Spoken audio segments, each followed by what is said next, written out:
바울은요, 전도 여행을 하던 과정 가운데서 많은 목숨의 위협을 당했습니다. 그런 상황 가운데서 자신에게 죽음이 처해져 있을 상황이라는 것을 알았음에도 불구하고 예루살렘을 향하여 나아왔다는 것. 오늘 말씀에서 우리가 기억해야 될 부분이 바로 이 지점인 거예요. 예루살렘을 향하여 나아왔다. 말씀을 보면 그런 이야기가 있어요. 노아에게 하나님의 말씀이 임해요. 이제 홍수로 심판할 건데 너는 방주를 지어라. 120년이라고 하는 시간 동안 비가 오지 않았지만 노아는 방주를 지었어요. 저는 제가 봤을 때 만약에 바울에게 예루살렘이 있었다면 노아에게는 그 예루살렘과 같은 방주가 있었을 것 같아요. 내가 방주를 지어야 되는 사람이라면 나는 사람들의 시선, 평가, 그들의 손가락질을 감당하며 그 방주를 지을 자신이 있습니까? 과연 나는 그것을 할 수 있을 것인가? 여러분, 아브라함을 볼까요? 아브라함에게 하나님의 말씀이 임해요. 너는 너의 본토 친척 아비의 집을 떠나 내가 지시할 땅으로 가라. 여러분, 지금 여러분이 살아가고 있는 삶의 현장 가운데에서 모든 것 다 내려놓고 너의 몸만 가지고 내가 지시할 곳으로 가라 하면 여러분 가실 수 있겠습니까? 만약에 그 내가 지시할 땅이 아브라함에게 예루살렘이었을 수 있을 거다라는 거예요. 그런 아브라함에게 또 하나님의 말씀이 임해요. 너에게 있는 그 독자 이삭을 나에게 바쳐라. 여러분, 그 아브라함이 독자 이삭을 데리고 가는 그 길, 그 모리아산이 그에게 있어서 예루살렘이지 않았을까요? 그런데 그 아브라함은 그 예루살렘을 향하여 자신이 하나님의 말씀을 이루어내야 되고 이끌어내야 되고 살아내야 될 그 현장을 향하여 나아갔다라는 거예요. 여러분, 여러분의 삶의 예루살렘이 저는 존재할 거라 생각합니다. 그 부담의 자리, 그 리스크의 자리, 그 자리 가운데 내가 나아가는 것이 나의 죽음을, 어떤 나의 손해를, 나의 마음 아픔을 경험해야 될 자리일 수 있는데 하나님이 그 자리를 원한다면 여러분 그 자리를 향해서 나아가실 수 있겠습니까? 여러분, 우리가 그곳을 향해 나아갈 수 있는 그리스도인 될 수 있을까요? 여러분의 인생에 예루살렘을 바라보십시오. 바울이 그 예루살렘을 향하여 나아갔고 결국 그가 그 죽음의 자리 가운데 나아갔던 것이 하나님이 바랬던 하나님의 은혜의 자리였다면 우리도 그곳을 향해 나아가야 될 거예요. 성경에 많은 사람들이 그렇게 살아갔더라고요.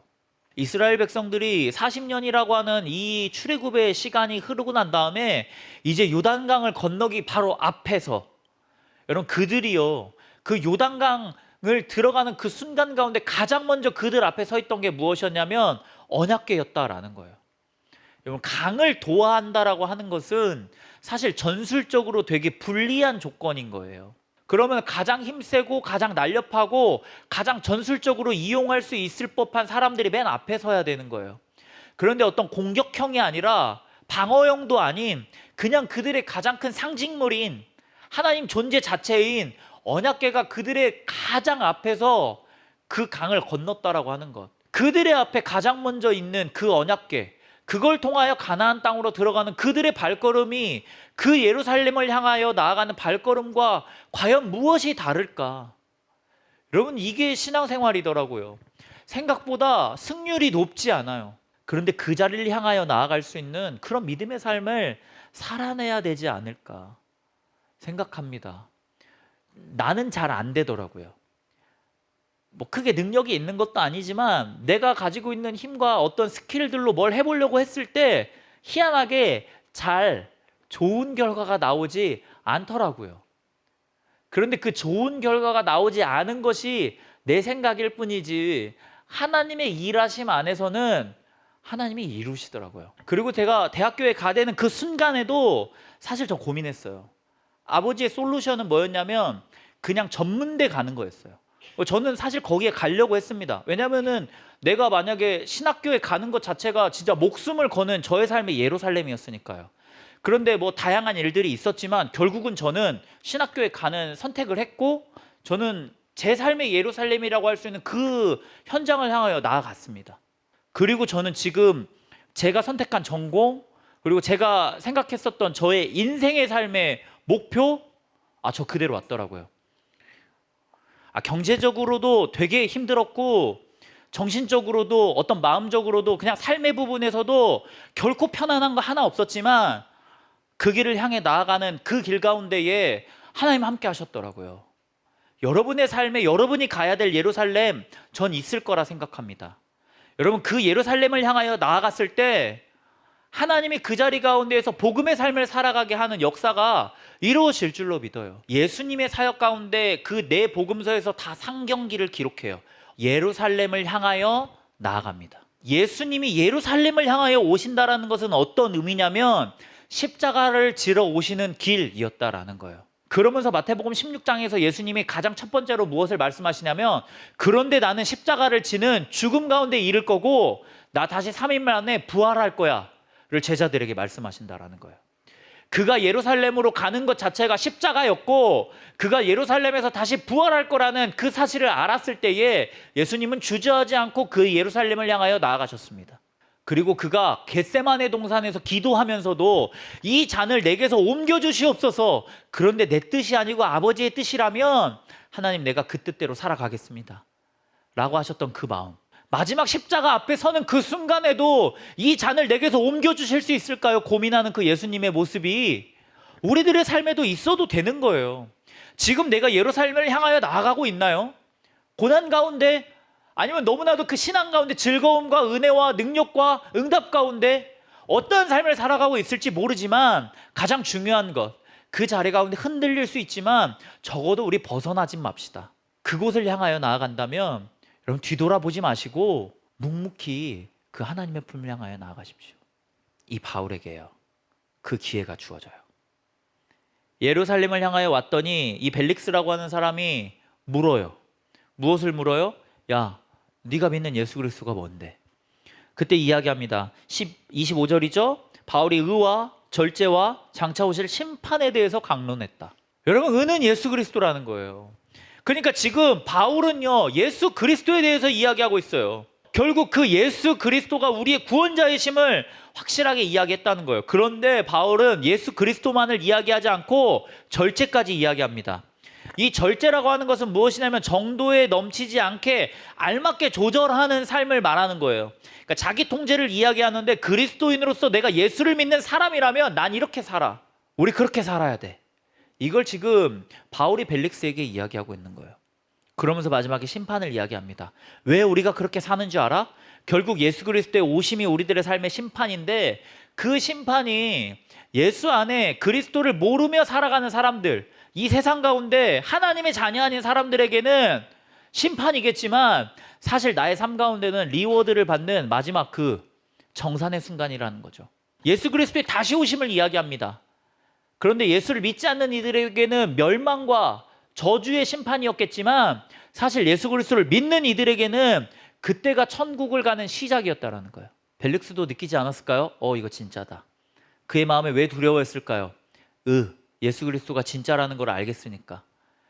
그리고 그의 삶에 그 예수 그리스도를 믿음의 절제의 삶이 없음을 알았으니까.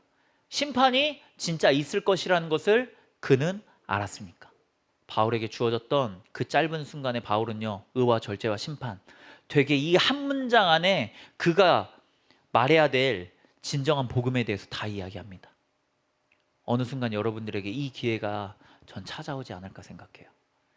여러분, 그때 여러분의 삶을 들어서 여러분이 보여줄 수 있는 최고의 신앙의 모습을, 여러분의 나의 신앙은 이거야, 나의 예루살렘은 여기야 라고 말하며 그것을 제시해 줄 수 있는 그런 은혜의 순간들을 살아갈 수 있는 우리 믿음의 삶을 사는 동은의 모든 청년들이 되기를 간절히 소망합니다. 여호와는 나의 목자시니 내게 부족함이 없으리로다. 그가 나를 푸른 풀밭에 누이시며 쉴 만한 물가로 인도하시는도다.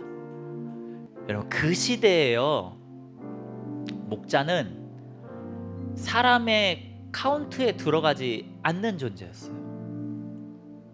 그러니까 사울이 다윗의 집에 가요.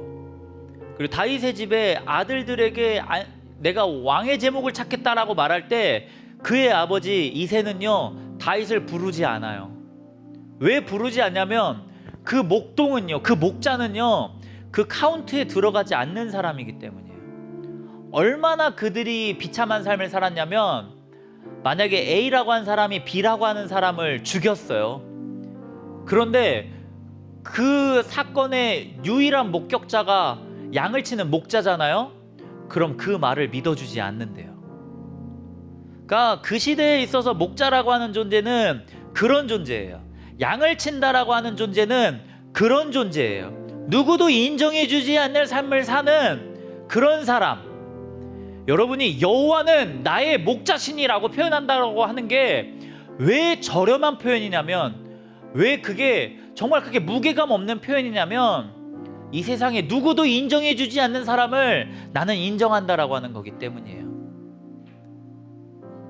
사실 되게 저렴하지 않은 표현이죠. 세상에 누구도 인정하지 않는 일을 나는 인정하며 나아가겠다라고 하는, 누구도 발견하지 못한 값진 그 보화와 같은 진주를 나는 알고 있다라고 하는 것을 고백하는 거예요.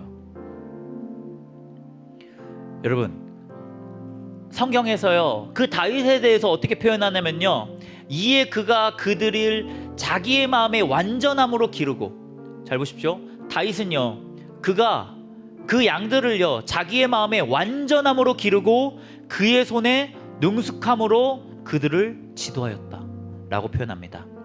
여기에서 말하는 이 완전함이라고 하는 것은요, 성경에서 정직이라고 번역하고 성실이라고 번역합니다. 그러니까 세상에서요 성실한 사람은 많아요. 그런데 성경이 말하는 이 성실이라 함은요 조금 달라요. 내가 다른 누군가의 앞에 섰을 때와 아무도 보지 않는 삶을 살아갔을 때, 양을 치는 사람은 자신 혼자 일을 하는 사람이었어요. 세상에 있었던 어떤 사람도 그 말의 신빙성을 이해해주지 않는, 믿어주지 않는 그런 사람이었는데, 여러분, 그런 사람의 삶에 누가 보던 보지 않던 똑같은 삶을 살아가는 삶, 여러분, 그걸 정직하다라고 표현하더라고요. 하나님이 다윗을 선택했던 기준은 완전함이었대요. 이 완전함을 조금만 더 다른 표현으로 써줄게요. 투명했다라는 거예요. 지금 이 관계에서 봤을 때, 다음에 다른 관계에서 봤을 때, 여러분, 투명한 삶을 살아가는 것, 그게 예루살렘을 향하여 나아가는 그리스도인의 삶이지 않을까 생각합니다. 여러분, 오늘 교회를 향하여 오시며 품었던 마음이 있죠. 그런데 그 마음이 여기에서 더 확장되셔서요, 다시 여러분의 삶의 현장으로 돌아가는 순간도 동일한 마음이기를 소망합니다. 그리고 여러분이 그 마음을 가지고 직장을 향하여 나아갈 때도 또 그 마음을 가지고 나아가길 소망해요. 직장의 내가 교회의 내가 되고, 교회의 내가 가정의 내가 되고, 가정의 내가 직장의 내가 되는 삶을 살아가는 것. 여러분의 가정의 모든 순간이 예루살렘 되기를 소망하고요, 여러분의 교회의 모든 순간이 예루살렘 되기를 소망하고요, 여러분의 직장에 여러분 혼자 살아가는 그 삶의 현장이 그 예수 그리스도와 동행하는 예루살렘 되기를 소망합니다. 여러분, 그 길을 걸어간다라고 하는 것이 그렇게 쉽진 않을 것 같아요. 목숨을 걸어야 될 수도 있습니다. 내가 오늘 여기에서의 삶과 거기에서의 삶이 똑같이 살아간다라는 건 매우 큰 리스크를 가지고 살아가야 될 수도 있습니다. 그런데 여호와는 나의 목자시잖아요. 아무도 인정하지 않는 그의 목자됨을 내가 인정했기 때문에 이제 우리도 그렇게 살아간다면 그 은혜 가운데 하나님은 분명 나와 함께 하실 줄로 믿습니다. 여러분, 이번 한 주 여러분의 예루살렘이 어디인지, 그럼 여러분은 어떤 모습을 가지고 동일하게 이곳과 그곳, 가정과 그곳 살아가야 할지 생각해 보셨으면 좋겠어요. 여러분에게 들려졌던 그 복음, 여러분에게 들려졌던 그 예수 그리스도, 그 모습이 여러분의 삶에 나타나며 그렇게 여러분이 살아가는 모든 현장이 하나님의 나라 되기를 간절히 소망합니다.